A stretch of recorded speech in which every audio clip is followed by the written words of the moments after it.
We continue our investigation into love in India in the rural state of Gujarat in the west of the country. Today is a very special day in the city of Rajpipla. All the inhabitants are gathered for a feast where they worship the warrior goddess Devi. For the ceremony, they are waiting for a man who is attracting considerable attention. The son of the local Maharaja, Prince Manvendra Singh Gohil, a rich man.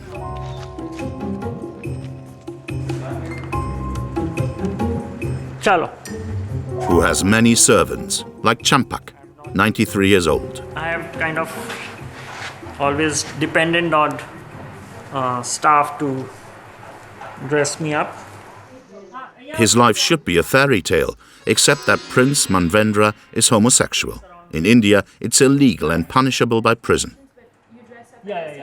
So basically the struggle of coming out was getting acceptance from the family, from the society, and facing discrimination. Both my parents, they disowned me by giving public notices in the newspapers. Yeah, you can start. Yeah, you can start trying. Officially, the prince risks prison, but his royal status protects him. There is a very tight piece of fabric around the head, so it does hurt a lot. The prince donned the traditional dress of the Maharajas to join the party. Perfect. This is exactly the type which I wanted to have on my head. Since he came out, his mother has stopped speaking to him, although his father, the Maharaja, finally accepted it. But when we talk to him about his son's homosexuality, he is clearly uncomfortable and avoids the subject. Everybody, have one own viewpoint, opinion. So that is when anybody wants to, whatever way one wants, one would like to do. So there's nothing about it like that. After braving the taboos and his family, the prince even got married. And here is his husband. Deandra is American. How are you doing? Good. The two men were married in the United States. It's been a long time.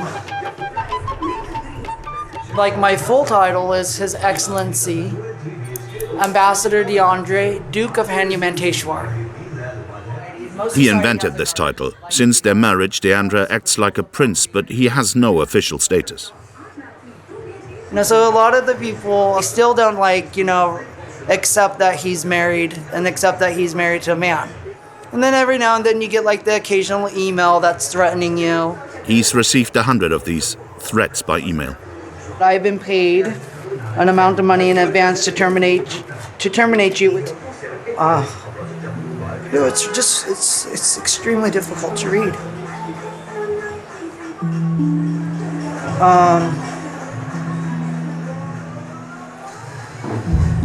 At the same time, some people would say, why would you compromise so much in that sense? Your life is compromised, your safety is compromised. When you come to a place in your life where you have unconditional love for someone, then that's what it is. The two men were married 5 years ago. Okay, bye-bye. Bye-bye. Thank you. However, Deandra is not welcome at today's religious ceremony. In the heart of the city around the temple, the prince finally arrives. It's a duty of our royal family to perform this ceremony. Manvendra is accompanied by his father, the Maharaja, his uncle and his cousin.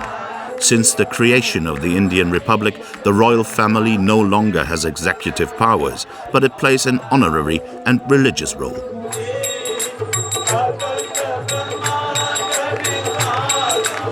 We are going to be performing this ritual, the last part of the ritual.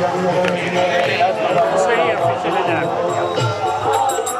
The locals crowd round the tent to see the prince and enthusiastically pray. At the end of the ceremony, everyone wants his photo.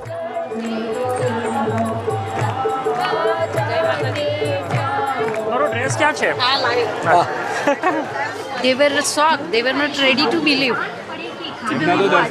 that he is gay. Very good, lovable person. Nice. Prince Manvendra seems very popular among his people, but in this very conservative region, homosexuality remains a taboo. God God ने बनाया है उनके विरुद्ध है। वो जो world में जो है ना मेल फीमेल वही रहना चाहिए ना। उनके इंडिया में तो बन ही ना सके बराबर ना ये विदेश के अंदर થઈ શકે बाकी इंडिया में ना बने।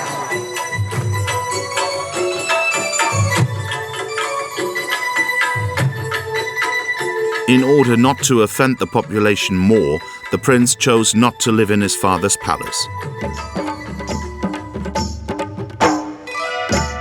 He lives a few kilometers from here in a small house surrounded by countryside with his husband, Deandra.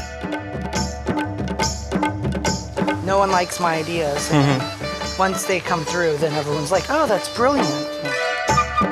Away from prying eyes, Manvendra tells us his story.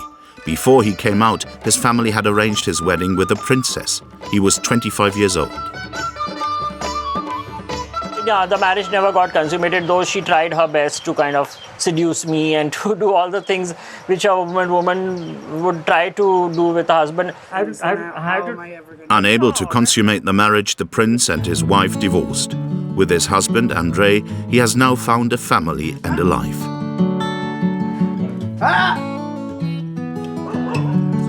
On this land, he plans to build an LGBT reception center for homosexuals who have also been rejected by their families.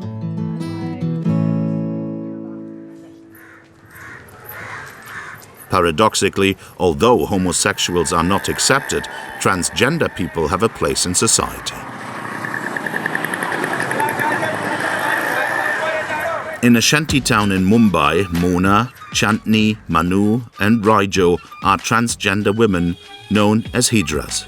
In 2014, transgender people obtained the legal status of a third sex in India. Hijras are considered mystical beings. Hijras are one of the oldest trans communities in the world, which has existed for nearly 4,000 years. They have the power to grant blessings, especially to newborns.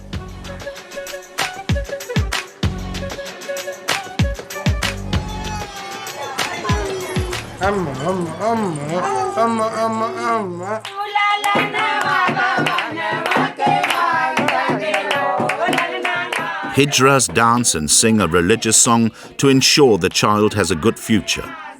Hijra's power comes from a god. According to legend, this god was half man and half woman for a period of his life.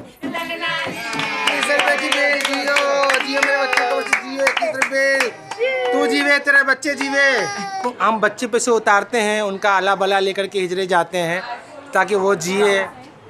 Even if hijras have an official status, in reality they are shunned by society and find it difficult to find work. These blessings that pay between 2 and 10 euros are not enough. Many hijra live in extreme poverty and prostitute themselves to survive. India is a very young country with half of its 1.3 billion people under 25 years old. Perhaps this new generation will succeed in pushing back traditions to make room for love and freedom.